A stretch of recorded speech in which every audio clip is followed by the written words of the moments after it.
All right, so I'm sitting here looking up where the term reactive abuse came from, and I'm not finding much.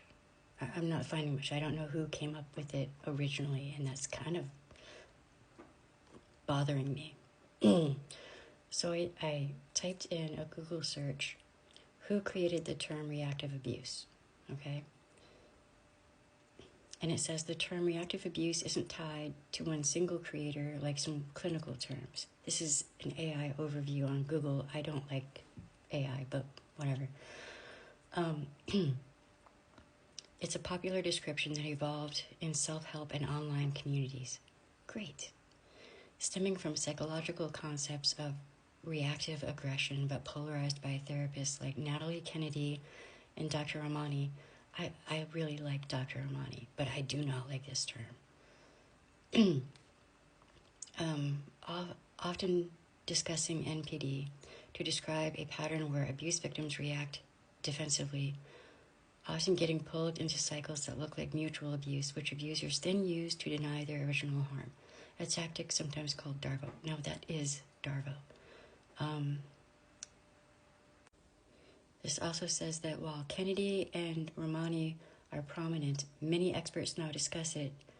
It's a community-driven term more than a single coined phrase. In short, it's less created by one person and more popularized by several experts, explaining a common dynamic in an abusive relationship. So it's basically like these so-called experts and online communities. Well, here's what I can tell you. Have they worked in the field with victims of DV? From the time of them getting out, through the court process, all of that, because maybe they're experts in academia, but that's academia. I have seen too many victims in criminal, civil, and family court absolutely further brutalized by this term, reactive abuse, because abusers will latch onto anything they can to DARVO, to gaslight, to manipulate the court system.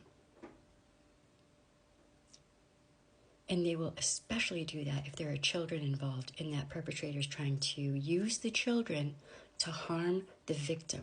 It happens all the time, every single day in these courts.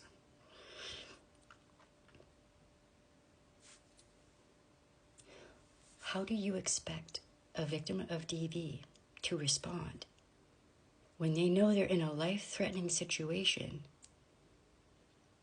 and they have to do something to survive? Or they're going to be in a coffin. And we use a term like reactive abuse. It's not reactive abuse. It's self-defense. There's already a criminal code, a criminal term, a legal term for it. Why are we reinventing the wheel and placing more shame and blame on the victim and giving abusers one more tool that they can use against their victim? What?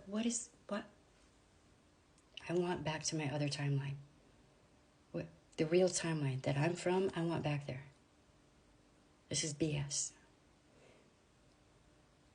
Women, all of us, we need to come together and be like, we're not using this term anymore because it puts women's lives in danger. This gives abusers a pass. That's a hill I will die on.